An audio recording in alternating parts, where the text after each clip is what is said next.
मित्रांनो नमस्कार. मनोगत मध्ये आपले मनपूर्वक स्वागत. मित्रांनो, हा छोटासा व्हिडिओ शेवटपर्यंत पहा आणि व्हिडिओ आवडला तर व्हिडिओ लाईक करा. चॅनलला मात्र सबस्क्राईब करायला विसरू नका. मित्रांनो, एखादा माणूस जेव्हा निस्वार्थ भावनेने आणि पराकोटीच्या प्रामाणिक हेतूने एखादं काम हाती घेतो आणि ते काम पूर्ण करण्यासाठी त्याला परमेश्वर म्हणा किंवा नीती म्हणा, त्याला हजार हत्तीचं बळ देतो, हे आपण कुठल्या ना कुठल्या माध्यमातून पाहिलेलं आहे. मी एव्हाना आपल्याशी बोलतोय ते मराठा समाजाच्या आरक्षणावर. मराठा आरक्षणाबाबत मनोज जरांगेंचं अभूतपूर्व वादळ आज मुंबईतील आझाद मैदानावर अखेर धडकलंय. मुंबईत उसळलेला मराठ्यांचा जनसागर पाहता राज्य सरकारच्या उरात धडकी भरवण्यात मराठा आंदोलक मनोज जरांगे पाटील हे अखेर यशस्वी झाले. एका बाजूला संपूर्ण महाराष्ट्रात मराठा आंदोलनाची धार तीव्र होत असताना आणि दुसऱ्या बाजूला ओबीसी समाजाला मिळालेलं आरक्षण कुठल्याही परिस्थितीत धोक्यात येऊ नये म्हणून ओबीसी नेते हे आता मात्र बाह्या सरसावून महाराष्ट्राच्या राजकीय पटांगणावर उतरताना दिसतायत.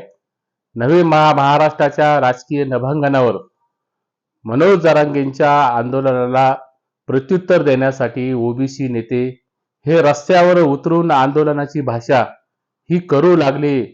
किंबहुना आंदोलन करण्याची घोषणा ही ओबीसी नेत्यांनी काल केली. मराठा समाजाला ओबीसी प्रवर्गात घेण्यासाठी ओबीसी संघटनांचा सातत्याने विरोध हा राहिला आहे. मुळात मराठा समाज आरक्षण मागतोय तो शासनाकडे आणि असलेल्या न्याय व्यवस्थेकडे. त्यामुळे एकूणच राज्यात आरक्षणामुळे सामाजिक तणावाची स्थिती निर्माण होण्याची शक्यता ही ओबीसी समाजाच्या असलेल्या भूमिकेमुळे ही तणावाची परिस्थिती निर्माण होण्यासाठी कारणीभूत ठरायला लागली आहे. किंबहुना मोठी तणावाची परिस्थिती महाराष्ट्रात आता मात्र निर्माण होऊ पाहते. अशीच स्थिती आणि अशीच परिस्थिती आज मात्र या ठिकाणी महाराष्ट्रामध्ये निर्माण झालेली दिसते. कोणत्याही समाजाने काय मागणी करायची याचा अधिकार हा भारतीय संविधानाने दिलेला असताना मराठा समाजाला ओबीसी प्रवर्गात घेऊ नका असं म्हणण्याचा अधिकार हा लक्ष्मण हाके व इतर तत्सम ओबीसी नेत्यांना कोणी दिला, असाही स्वाभाविकपणाने प्रश्न या निमित्ताने उपस्थित होतो. मुळात मराठा समाजाच्या आरक्षणामागे मराठा समाजाला आपलं सामाजिक मागासलेपणाची स्पष्टता आणि सिद्धता ही मराठा आरक्षण मिळवण्यासाठी करावी लागणार आहे, हे मात्र या ठिकाणी विसरून चालणार नाहीत. यावर म्हणजे मराठा समाजाचं आर्थिक मागासलेपण, सामाजिक मागासलेपण जर सिद्ध झालं, पुराव्यानिशी जर सिद्ध झालं, तर सरकार व न्यायालय हे आरक्षण देणार आहेत किंवा नाही देणार आहेत हे मात्र न्याय संस्था ठरवतील.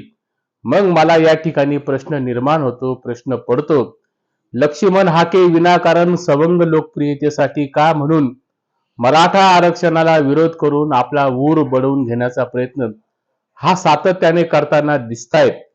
लक्षात घ्या, मनोज जरांगेंची आरक्षणाची मागणी किंवा आंदोलन हे केवळ एका विशिष्ट जात समूहाचं आंदोलन अजिबात राहिलेलं नाहीत. विशिष्ट जात समूहाचं आंदोलन म्हणून मनोज जरांगेंच्या आंदोलनाकडे तुम्ही बघू नका. विकासापासून हजारो कोसो मैल दूर असलेल्या आर्थिक व सामाजिक दुर्बलांचा उद्रेक व आक्रोश हा या मूळ आरक्षणाच्या मागणीच्या पाठीमागे आहेत, हे मात्र अजिबात दुर्लक्षून चालणार नाहीत.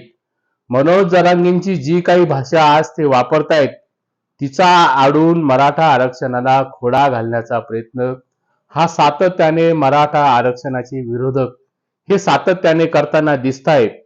एक प्रकारे वड्याचं तेल वांग्यावर ओढून मराठा समाजाच्या आरक्षणाला विरोध करणं हे पण तितकंसं आजच्या मितीला ओबीसी नेत्यांच्या दृष्टीने संयुक्तिक ठरत नाहीये. मुख्यमंत्री देवेंद्र फडणवीस यांच्या बाबतीत मनोज जरांगेंनी ज्या पद्धतीने 3-4 दिवसांपूर्वी एकेरी व उर्मट भाषा वापरलेली होती, तिचं देखील समर्थन हे मनोज जरांगेंचं अजिबात करून चालणार नाही. पण मराठा आरक्षणावर ज्या पद्धतीने लक्ष्मण हाके, प्रवीण दरेकर, चित्राताई वाघ आणि चंद्रशेखर बावनकुळे आणि निलेश राणे ज्या पद्धतीने मराठा आरक्षणावर बोलतायत, मराठा आरक्षणाच्या प्रश्नावर ते तोंडसूक घेत आहेत, ते बघता मुख्यमंत्री देवेंद्र फडणवीस यांची मूकसंमती ही या विधानामागे असल्याचं आज तरी स्पष्टपणाने दिसतंय. त्यातून तू भिवू नकोस, मी तुझ्या पाठीशी आहे, हा सिद्धांत मुख्यमंत्री देवेंद्र फडणवीस यांनी मराठा आरक्षणाच्या बाबत वापरल्याचं स्पष्टपणाने दिसून येतंय. मुळात मराठा आरक्षणाची मागणी ही पूर्णपणे कायद्याच्या चौकटीत असताना, कायद्याच्या चौकटीत ही मागणी असताना आंदोलन हे एका विशिष्ट स्तरावर, एका उंचीवर गेलं म्हणजे आरक्षणाचा प्रश्न हा निकालात निघेल असं मानणं देखील हे या ठिकाणी चुकीचं ठरेल.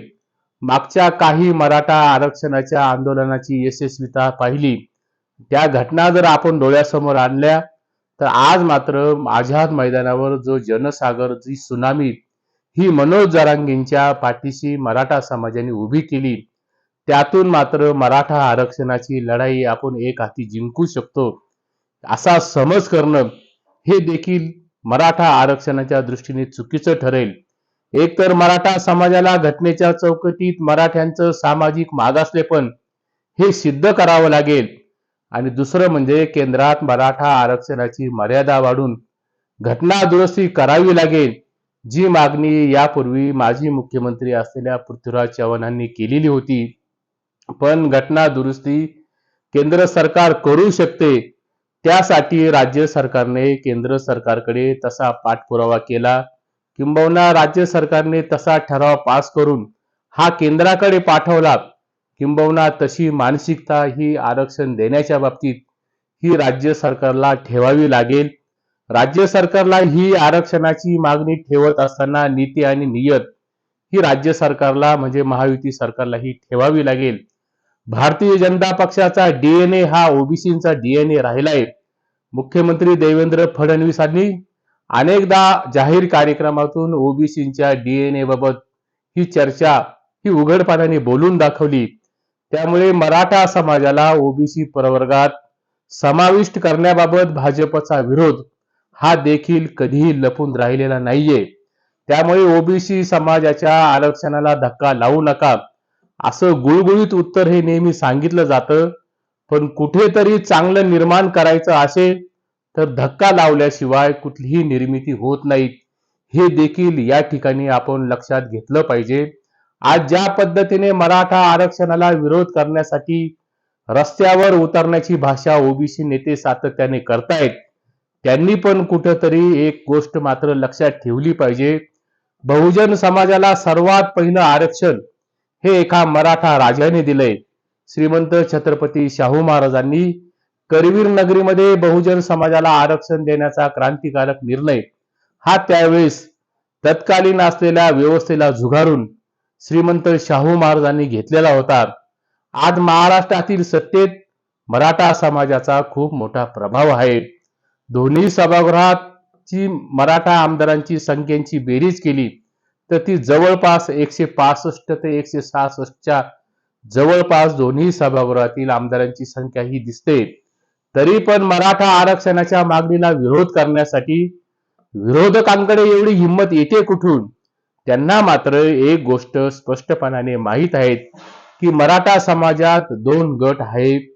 एक गट परिस्थितीने जर्जर झालेला आणि परिस्थितीने फाटलेला मराठा समाज आहे, आणि दुसरा गट हा सत्तेच्या मोहापायी बाटलेला मराठा समाज आहे. आणि आपली खुर्ची आणि आपली सत्ता टिकवण्यासाठी तो बाटलेला मराठा समाज हा सत्तेपुढं हा सतत लोटांगण घालताना दिसतोय.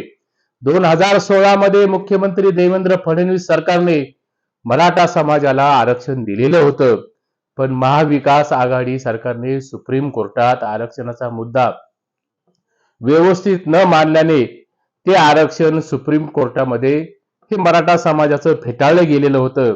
आज पुन्हा एकदा मनोज जरांगेंच्या सुनामी लाटेने मराठा आरक्षणाचा प्रश्न हा महाराष्ट्रामध्ये पेटतोय नव्हे, मराठा आरक्षणाचा प्रश्न हा महाराष्ट्रामध्ये धगधगतोय. तत्कालीन मुख्यमंत्री एकनाथ शिंदेंनी मनोज जरांगेंच्या दुसऱ्या उपोषणाच्या वेळीस सरसकट मराठा समाजाला कुणबी प्रमाणपत्र देण्याचे आश्वासन दिलेले होते. त्याचबरोबर मराठा आंदोलकांवर जे गुन्हे दाखल झालेले होते ते गुन्हे मागे घेण्यात येईल असं एकनाथ शिंदेंनी आणि देवेंद्र फडणवीसांनी हे मराठा समाजाला याबाबत आश्वस्त केलेलं होतं. नंतर मात्र मराठा समाजाची सरसकट अशी फसवणूक ही मुख्यमंत्री असलेल्या एकनाथ शिंदेंनी आणि देवेंद्र फडणवीसांनी ही मराठा समाजाची केलेली होती. आज आझाद मैदानावर मराठ्यांचं विराट असं श्रीकृष्णाचं विश्वरूप हे मुंबईने पाहिलंय. 350 वर्षापूर्वी छत्रपती शिवरायांजवळ असलेले मराठे व आज मनोज जरांगेंबरोबर जोडलेले गरजवंत मराठे हे एकच आहेत, हे या ठिकाणी निक्षूनपणाने लक्षात घ्या. मुंबईत आज जे मराठ्यांचं वादळ घोंगावतंय ते महाकाय वादळ सरकार बंदिस्त करू शकत नाही. कुणाला आवडो किंवा न आवडो, भविष्यात ओबीसी प्रवर्गातून मराठा समाजाच्या आरक्षणाची मागणी ही पूर्ण होईल किंवा कुठल्या वळणावर मराठा आरक्षणाचा प्रश्न असेल हे सांगणं तसं मात्र खूप धाडसाचं ठरेल. पण मराठ्यांच्या दबलेल्या भावना व मराठ्यांच्या असंतोषाचे जनक म्हणून श्री मनोज जरांगेंची इतिहासात नोंद होईल हे मात्र या ठिकाणी नक्की. आपल्याला काय वाटतं? आपले मत कमेंट बॉक्समध्ये नोंदवा. नमस्कार.